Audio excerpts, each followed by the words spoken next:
Hello there! Welcome to the first video series of my channel, In the Mind. I'm Zothamer. Thank you for joining me. This is kind of a test run to see how this goes, and if I like the way this is done, and then we'll try something else if I don't like it, or stick with it. So I'm going to thank you for being with me, and also thank you for your patience while I kind of figure this stuff out.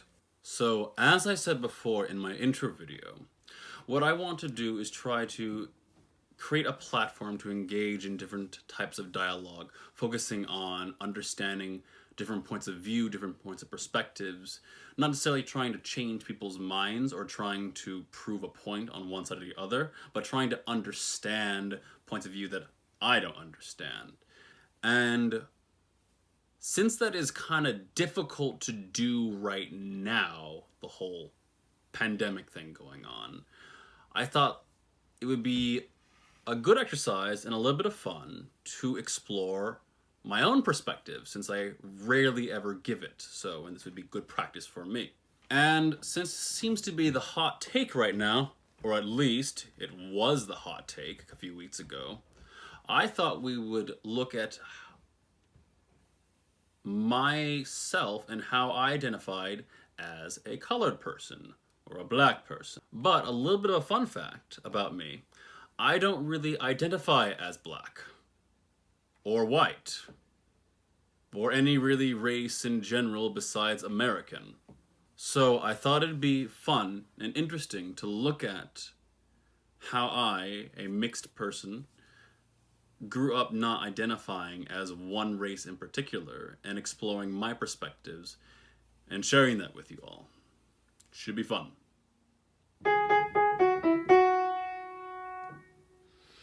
So, I think the best way to understand my overall outlook on life is actually to begin before I had an outlook on life, which would be my origins.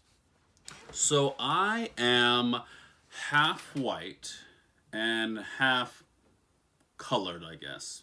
On my mother's side, I am German, Norwegian, Scottish, Irish, etc., etc. A whole bunch of mess of white. And on my father's side, from what I know, I am Native American, African American, and Hawaiian. So I'm basically a mutt. Fun fact: my mother was told to abort me because it would have been pretty hard to raise a mixed child during those times. I actually don't know how I feel about this. So I really feel that my life began at the age of 4. That's when I moved in with my white grandparents. And I feel that's when I started creating the most memories, the most habits, the most things that would create the core of who I am today. And I had a very happy childhood, so far as I could tell. There's a few things I've learned that are like, woo! But at the time, I was very, very happy. One of the things that made my childhood particularly happy is that I felt that I could truly just be me and who I was, and that my sisters also could be just who they were. Our grandparents were very, very, very accepting of who we were and what we wanted to be. And part of that, I suppose, was our race. I grew up never really knowing that I was black or white or anything at all. I mean, I knew I was those races. I knew that I was African American, that I was Native American, that I had German accent, that like my last name came from German heritage, that my nose was probably a mix of African and American, and that my hair definitely was African. I knew all those things. And the reason why I did not look like my mom or look like my grandparents, at least as far as skin complexion was because of my father. I looked more like him in that aspect. So I knew all those things as a child, and I knew all like how it happened.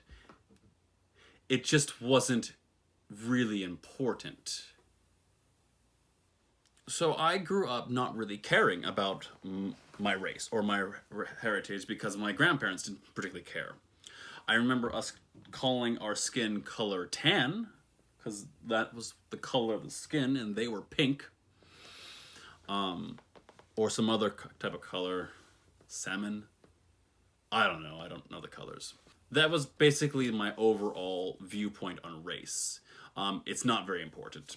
It's part of who you are, but it's something that you can't control. Something that everybody has. It's there. It's there. What was far more important to my grandparents was behavior and actions, and how people present themselves, which we can get a little bit into later. But there were some things that they did teach us that I remember specifically, and I think it had to do that we were black. Lesson number 1: respect the police. It was very, very important to my grandparents, my grandfather particularly, that we showed a healthy level of respect towards the police. That if we were in trouble or in a situation, that we show our hands, that we were very polite and very cooperative. I think my grandfather used the phrase once is, you don't know if that cop is angry and you don't want to give him an excuse to shoot you. So very instilled when I was very, very young, like 5 or something like that. Just to always be courteous and respectful towards the police. Number 2 was speech. It was very important to our grandparents, my grandmother in particular, that when we spoke, we sounded educated. She really wanted us to make sure that we sounded like we were people on the news. For an example, we were watching The Fresh Prince of Bel-Air, and you had Will Smith, acting his stuff. Yeah, it was a horrible impression. And then we had Carlton, and my grandmother would prefer that we talked like Carlton rather than Will Smith. And I believe we all disagreed with her on that. I don't know if that's fully to do with our race, because she didn't want us to have any type of accent. She didn't want us to have a southern accent, no twang, not a valley girl, a valley dude accent, or these funny little things. There was I'd always do this type of thing that you had to get rid of. She was very particular in how we talked, and she wanted us to talk that way so that we would do well in society. She did not want us to be fired or not get a job because when we went in for an interview, the person wouldn't hire us because of the way we sounded. Yeah. So I learned things. I learned things of how to behave around people and how to behave around authorities. I was taught how to speak a proper way. But all in all, I didn't ever feel that I was treated that way because I was black, or treated that way because I was different from everybody else. At that time, I had no real concept of what the world was like, or what they were doing, or how they were preparing for it. It was just the way I was. I did not become fully aware of my race until I was 13. And that was interesting. So this is the story of the first time I was called n***er. I was 13 and in 7th grade. By the way, 7th grade sucks. And we were getting on the bus to go home.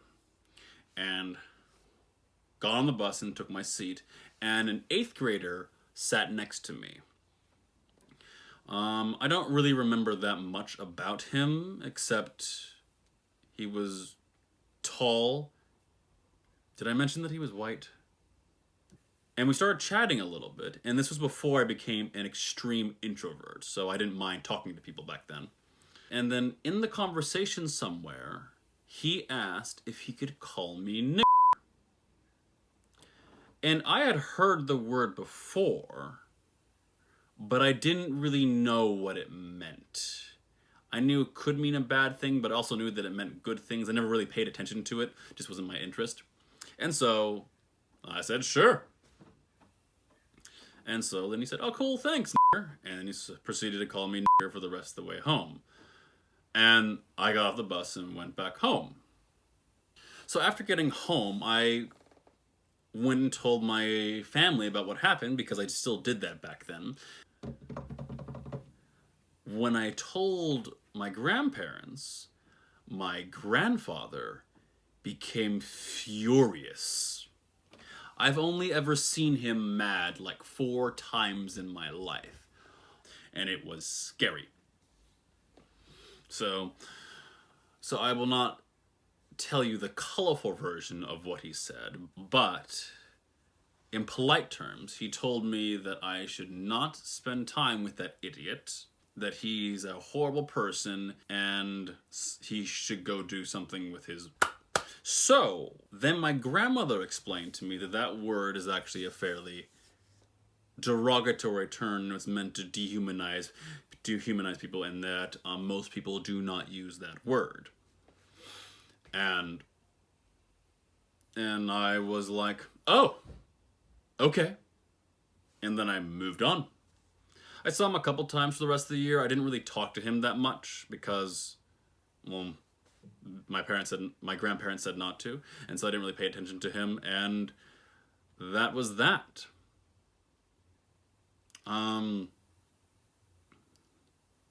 Yeah. But after that event, it kind of opened my eyes to the world a little bit.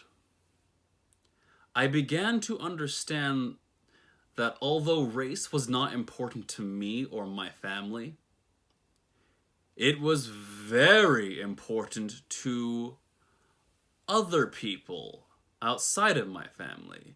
It was very, very, very important to people that they knew what my race was. And that created an interesting dynamic.